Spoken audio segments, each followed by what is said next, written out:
जब से यह यूनिवर्स बना है, तब से हम सब एक ही चीज को मानते आए हैं कि पूरे यूनिवर्स में पृथ्वी अकेला ही एक ऐसा प्लैनेट है जहां पर जीवन पाया जाता है।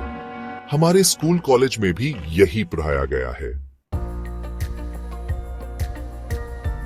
हालांकि ये बात और है कि जैसे जैसे साइंस ने तरक्की की है, वैसे वैसे ये बात भी सामने आई है कि यूनिवर्स में पृथ्वी जैसे और भी बहुत सारे ग्रह हैं जहां पर साइंस ऑफ लाइफ मिले हैं। वहां रहने वाले लोग हम ह्यूमंस का ही कोई वर्जन है। यहीं की तरह वहां भी पेड़ पौधे और जानवर हैं।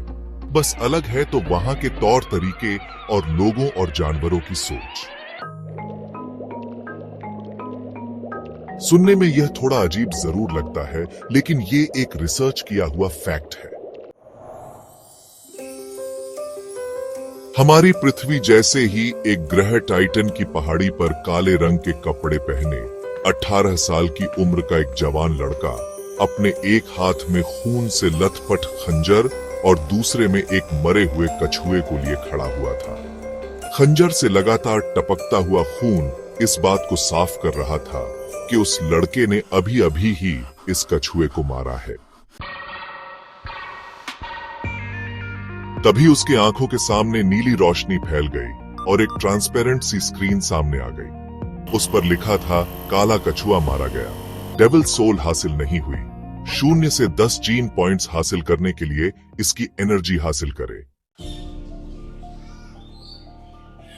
ये पिया आज कर वीर रहेजा नाम के उस लड़के के खूबसूरत चेहरे पर एक संतोषजनक मुस्कुराहट आ गई। उसने तुरंत ही उस मरे हुए कछुए को जमीन पर रखा है और अपने हाथ में लिए खंजर से उसका पेट फाड़ दिया।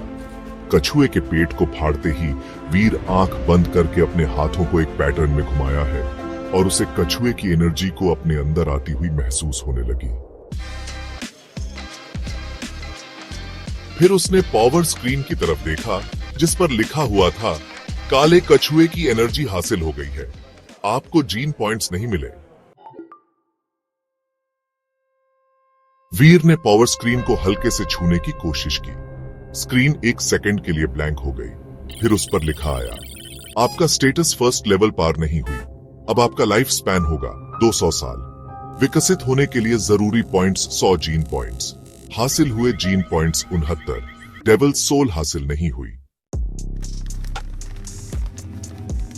अपना डेटा पाराज कर वीर की मुस्कुराहट उदासी में बदल गई और वो गहरी सांस लेता हुआ निराश होकर पास ही पड़े हुए पत्थर पर बैठ गया और सोचने लगा, लगातार 30 से भी ज्यादा कछुओं को मारने के बाद भी मुझे एक भी जीन पॉइंट्स हासिल नहीं हुए लगता है।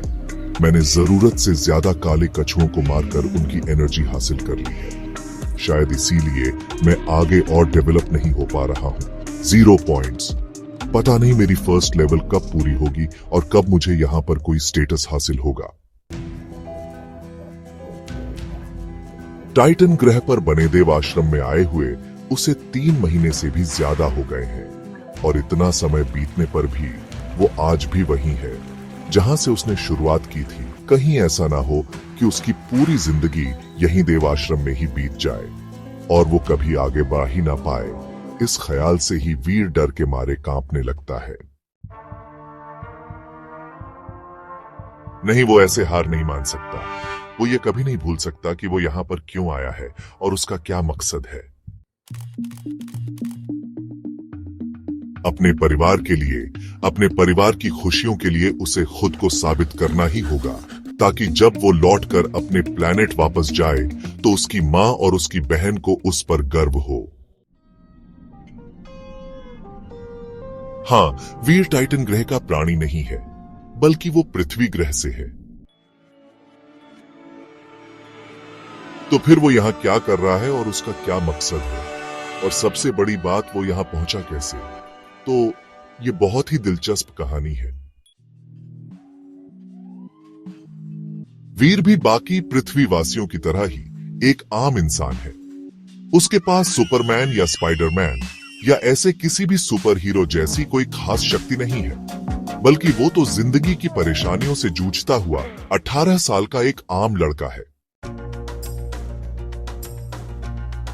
लेकिन वीर की लाइफ हमेशा से इतनी ही परेशानियों से भरी हुई नहीं थी। एक वक्त था जब वीर के पिता विहान रहेजा की गिनती शहर के बाकी रईसों में होती थी। उनके पास ऐशो आराम की कोई कमी नहीं थी, लेकिन उनकी मौत के बाद सब बदल गया। विहान रहेजा के भाइयों और उनकी बहन को वीर और उसका परिवार एक बोझ लगने लगा और एक एक करके सबने उन लोगों से अपना रिश्ता खत्म कर दिया। वीर की मां प्रेरणा रहेजा को अपने रिश्तेदारों का ऐसा रवैया देखकर बहुत दुख हुआ, पर फिर भी वो बिना किसी से कोई शिकायत करे अपने दोनों बच्चों के साथ अपनी पुश्तैनी हवेली, जो कि वीर के दादाजी के नाम पर थी, में अपना जीवन बिताने लगी। लेकिन वीर के रिश्तेदारों को यह भी मंजूर नहीं हुआ। विहान रहेजा के बिजनेस पर कब्जा जमाने के बाद अब उनकी नजर उस पुश्तैनी हवेली पर पड़ गई और वो लोग अलग अलग तरीके से प्रेरणा रहेजा पर उस हवेली को बेचकर उनसे मिले पैसों का बंटवारा करने के लिए दबाव डालने लग गए। लेकिन प्रेरणा रहेजा ऐसा कैसे कर सकती थीं? आखिर प्रॉपर्टी के नाम पर उनके पास यही एक हवेली ही तो रह गई थी। अगर ये भी बिक जाएगी तो वो अपने दोनों बच्चों को लेकर कहां जाएंगी? दूसरी बात कि उस हवेली से विहान रहेजा की यादें भी तो जुड़ी थीं। लेकिन इन सब बातों से वीर के दोनों चाचा और बुआ को कोई मतलब नहीं था। वीर को आज भी वो दिन अच्छे से याद है जब वो कॉलेज से एग्जाम घर लौटा ही था और उसने अपनी बुआ को अपनी मां से बहस करते हुए सुना। वीर की बुआ की कर्कश आवाज पूरी हवेली में गूंज रही थी। प्रेरणा, आखिर तुम चाहती क्या हो?